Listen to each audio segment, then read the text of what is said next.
হাতের কাছে কিছু না থাকলে অথবা খুব কম সময়ে ঝটপট কিছু বানাতে চাইছেন তাহলে এই রেসিপিটা আপনার জন্য।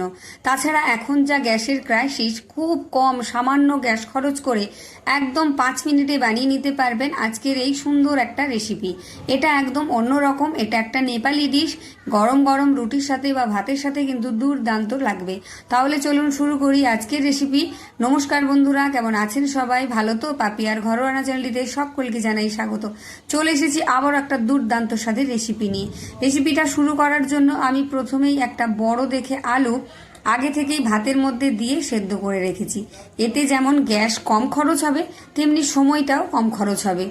সেদ্ধ করা আলুটাকে এবার আমি হাত দিয়ে একটু চেপে ম্যাশ করে নেব। একদম মিহি করে ম্যাশ করব না, একটু দলা দলা ভাব থাকবে। আপনারা যখন ভিডিওটা দেখা শুরু করেছেন তখন অবশ্যই একটা লাইক দিয়ে দিন, আর লাইক দেওয়া হয়ে গেলে হাইপ দিয়ে পুরো ভিডিওটা দেখুন। আশা করি আপনাদের প্রত্যেকের ভালো লাগবে। দুর্দান্ত সুন্দর একটা রেসিপি। এই সময়ের আলুগুলো সেদ্ধ করে কিছুক্ষণ রেখে দিলে একটু শক্ত হয়ে যায়, তাই একটু চেপে চেপে আমি এই রকম একটু ঝুরঝুরে করে ম্যাশ করে নিয়েছি। দেখেই বুঝতে পারছেন এখন যা গ্যাসের ক্রাইসিস, তা বলে রান্না খাওয়া কিন্তু বন্ধ যাবে না। তাই খুব সামান্য গ্যাস খরচে আজকে রেসিপিটা আপনি বানিয়ে নিতে পারবেন। এখানে নিয়েছি 10 কোয়া মতো রসুন। রসুনটাকে আমি একদম মিহি করে কুচি করে রেখে দিচ্ছি। আর এখানে একটা বোল নিয়েছি, এখানে নিয়ে নিলাম আমি 1 কাপ টক দই। এখানে ওজন অনুযায়ী 200 গ্রামের যে টক দইয়ের প্যাকেটগুলো হয় সেই 1 প্যাকেট দই এখানে নিয়ে নিয়েছি। দিয়ে দিলাম আমি সামান্য কিছুটা গোলমরিচের গুঁড়ো, আর আন্দাজ অনুযায়ী 1/2 চামচের একটু কম নুন দিয়েছি। এবার ভালো করে টক দইটাকে আমি ফেটিয়ে নেব। যতক্ষণ না এর মধ্যে একটা ক্রিমি ক্রিমি ভাব আসছে ততক্ষণ কিন্তু টক দইটাকে ফেটিয়ে নিতে হবে। মোটামুটি 1 থেকে 2 মিনিট এটা ফেটিয়ে নিলেই একদম ক্রিমি ক্রিমি টেক্সচার এসে যাবে। আমি যে টক দইটা নিয়েছি এখানে কিন্তু একটুও জল নেই।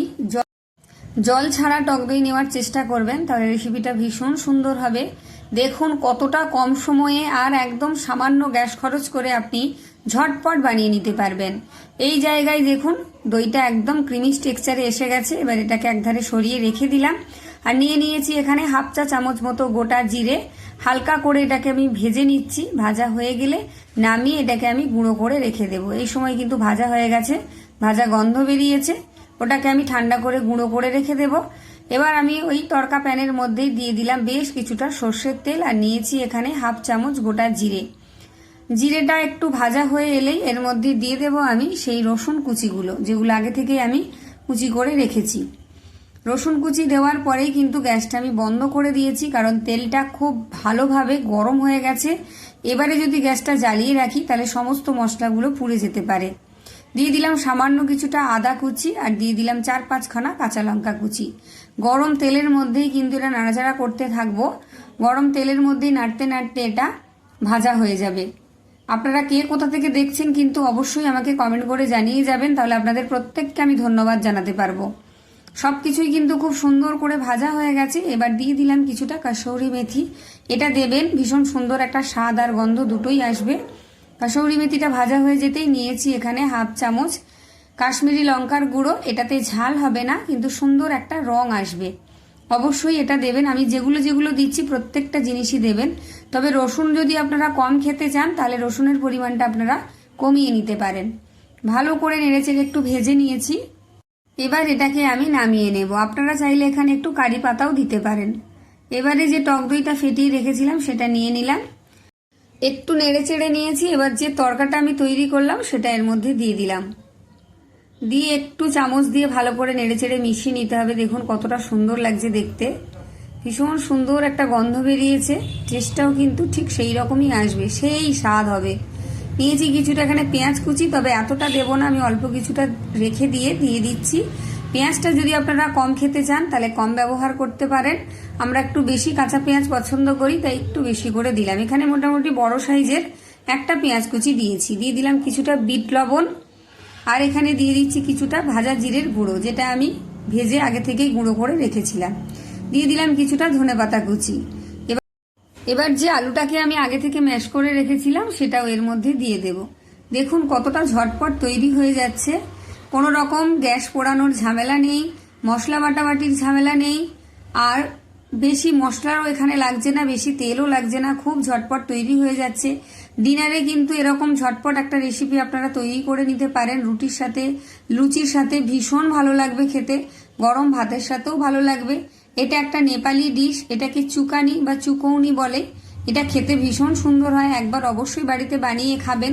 আর এখন গ্যাসের ক্রাইসিস চলছে, তাই এরকম ঝটপট কম গ্যাস খরচে একটা রেসিপি আপনারা বাড়িতে বানিয়েই নিতে পারেন।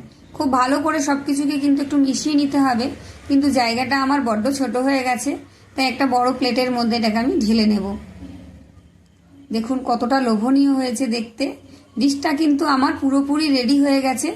যারা ইউটিউব থেকে দেখছেন, যদি আমার ভিডিও ভালো লাগে তাহলে অবশ্যই সাবস্ক্রাইব করে পাশে থাকা বেল আইকনটি প্রেস করে অল করে রাখবেন। আমার ভিডিও নোটিফিকেশন সবার আগে আপনার কাছে পৌঁছে যাবে। আর ফেসবুক থেকে দেখলে পেজটি ফলো দিয়ে রাখবেন, লাইক কমেন্ট শেয়ার দিয়ে রাখবেন। আর ইউটিউব থেকে দেখলে যদি ভালো লাগে তাহলেও আপনারা একটু শেয়ার করে নিতে পারেন। দেখুন আমি একটু রুটি নিয়ে নিয়েছি, অর্ধেক রুটি। রুটির সাথে এটা কিন্তু জমে যাবে, আমার জিভে জল এসে গেছে। এটার মধ্যে নিয়ে শুধু মুখের মধ্যে চালান করে দিন, ব্যাস। এর স্বাদ সেই লেভেলের। একবার হলেও কিন্তু বানিয়ে খেয়ে আমাকে কমেন্ট করে যাবেন। গরম গরম রুটির সাথে একদম অপূর্ব লাগবে। আপনারা যারা এতক্ষণ আমার ভিডিওটা দেখলেন, লাইক কমেন্ট শেয়ার করলেন, তাদেরকে অসংখ্য অসংখ্য ধন্যবাদ। আবার দেখা হচ্ছে একটা নতুন কোনো রেসিপি নিয়ে। ততক্ষণের জন্য টাটা। সবাই ভালো থাকবেন, সুস্থ থাকবেন। দেখা হচ্ছে আবারও একটা অন্য দুর্দান্ত স্বাদের রেসিপি নিয়ে। টাটা।